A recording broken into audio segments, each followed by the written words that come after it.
और फेलियर वाले बच्चे का जिक्र क्यों इसमें? बहुत साफ बात है। देखिए, ये बातें तो बहुत साधारण सी हैं। नाम से जरूरी नहीं कि आपका जैसा नाम वैसा काम हो। हिंदी में बड़ी पुरानी कहावत है कि भोली सूरत दिल के खोटे, नाम बड़े और दर्शन छोटे।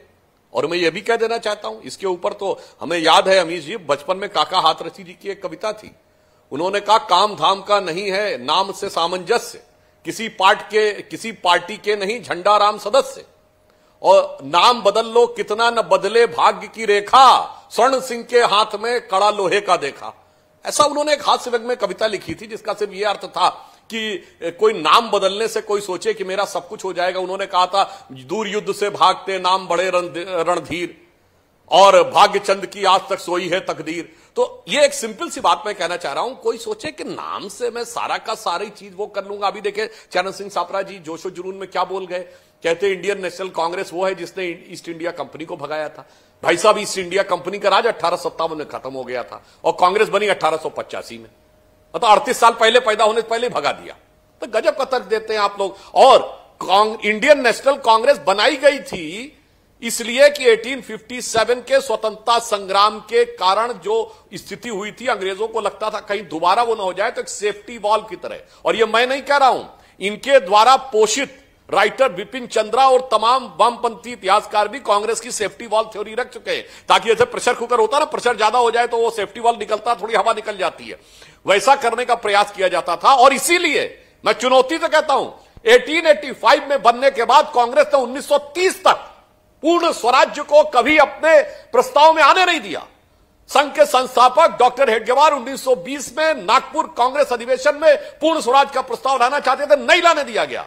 चूंकि अंग्रेजों के हिसाब से चलना था, इसलिए 35 साल लग गए इनको, जिसको आप कहते हैं स्वतंत्रता की लड़ाई, यानी पूर्ण स्वराज की बात कर। अमित जी, जी जी जी, अब मैं आज की बात कहता हूं। जी जी, एक सेकंड, चरण सिंह सापरा का रिप्लाई हो जाए इसके ऊपर, क्योंकि आपने वो 35 साल पहले चले गए थे। चरण सिंह सापरा बोलिए, रिप्लाई। देखिए अमित जी ऐसा मैंने यही तो बात की ना। इनको आज पर सवाल पूछो तो ये 90 साल पीछे चले जाएंगे।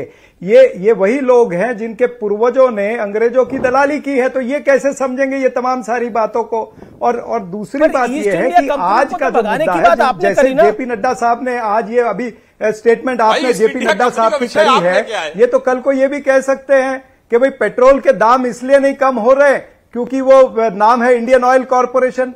ये तो ये भी कह सकते हैं कि फूड कॉरपोरेशन ऑफ इंडिया है, इसीलिए जीवन आवश्यक वस्तुओं के दाम बढ़ गए हैं। तो ये तमाम सारे इस तरह से दिशा भूल करने की बातें करते हैं। ये नहीं बात करेंगे कि मणिपुर की स्थिति कब सुधरेगी, मणिपुर के लोगों का जो जख्म है उस पर मरहम कब लगेगा, उस पर चर्चा कब होगी। इसके ऊपर भारतीय जनता पार्टी ने उत्तर देना चाहिए, उनके प्रवक्ताओं ने उत्तर देना चाहिए। जी, सुधांशु त्रिवेदी 30 सेकेंड, देन महुआ माझी। हाँ, ठीक है।